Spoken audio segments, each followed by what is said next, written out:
Bonsoir. Donc moi, je n'ai pas non plus l'habitude de parler comme des politiques, hein, donc je ne suis pas routière de la politique.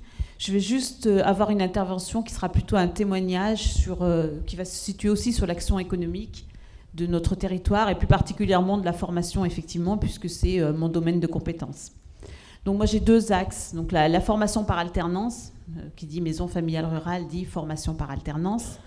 Et nous en entendons beaucoup parler de la formation par alternance. Tous les élus s'accordent à dire que c'est une des solutions pour que nos jeunes ne soient pas au chômage et qu'ils trouvent rapidement une activité professionnelle. Nicolas Sarkozy lui-même a mis en place un plan pour l'emploi des jeunes, doté de 1,3 milliard d'euros pour permettre le développement de l'apprentissage, de l'alternance et plus particulièrement de l'alternance. Malgré cela, il reste beaucoup de choses à faire. On sait qu'on a un taux d'insertion de 90% de nos jeunes, mais malgré tout, même si tous les élus nous disent c'est très bien ce que vous faites, on voit qu'il faut souvent être présent et pouvoir se faire accompagner pour pouvoir faire passer des lois ou faire respecter les lois. Donc on a tout intérêt à avoir effectivement des personnes qui se sentent concernées, qui ont envie de défendre nos dossiers et qui connaissent ce dont ils parlent.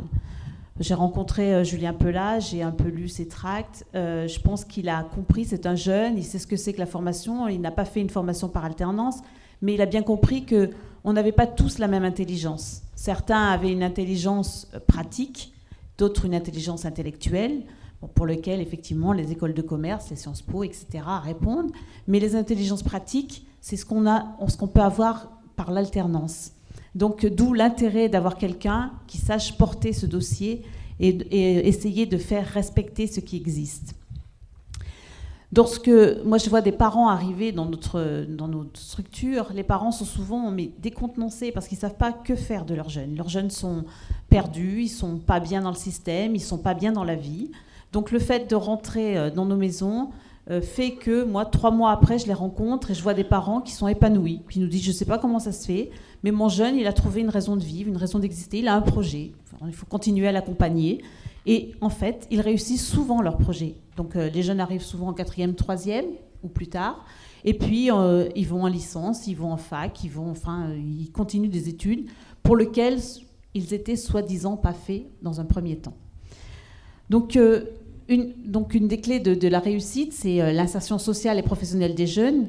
C'est de prendre en compte non seulement les savoirs académiques, mais aussi de développer les savoir-faire et les savoir-être. Donc voilà l'importance de ces formations d'alternance. L'autre axe que je voulais développer, c'est les formations continues. Ces dernières aussi sont très importantes. On parle beaucoup de formations continues tout au long de la vie. Donc voilà, il faut mettre des actions en place, il faut permettre à ces gens de connaître ces formations et de pouvoir rentrer dans ces formations. Pour la bonne marche de nos territoires, nos élus doivent être vigilants, car un nouveau phénomène est apparu au niveau de la formation continue. On répond à des appels d'offres. Ces appels d'offres sont ouverts, bien sûr, à toute la France et quelquefois toute l'Europe.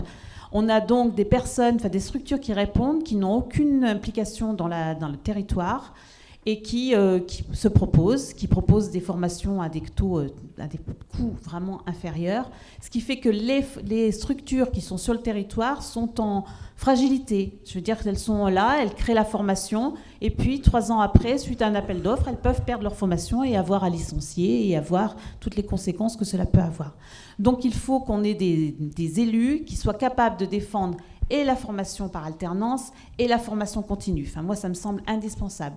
Or, quand j'ai lu les tracts de Julien Pelat, je vais le lire parce que sinon je ne les connais pas par cœur, j'ai lu « En développant l'apprentissage et l'alternance, ils permettent d'apprendre un métier, de favoriser la transmission des compétences et d'intégrer efficacement le monde du travail.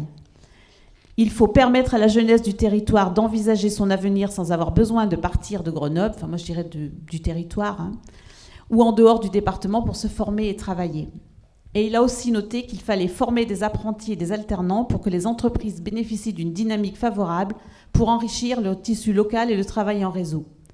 Ces idées correspondent tout à fait à ce qui me semble important. Et en ce qui concerne la formation sur un territoire, il me semble qu'il sera porté l'intérêt de l'alternance et de la formation continue au sein de l'Assemblée nationale et du gouvernement. Donc je pense qu'il faut effectivement aller dans son sens. Voilà, merci.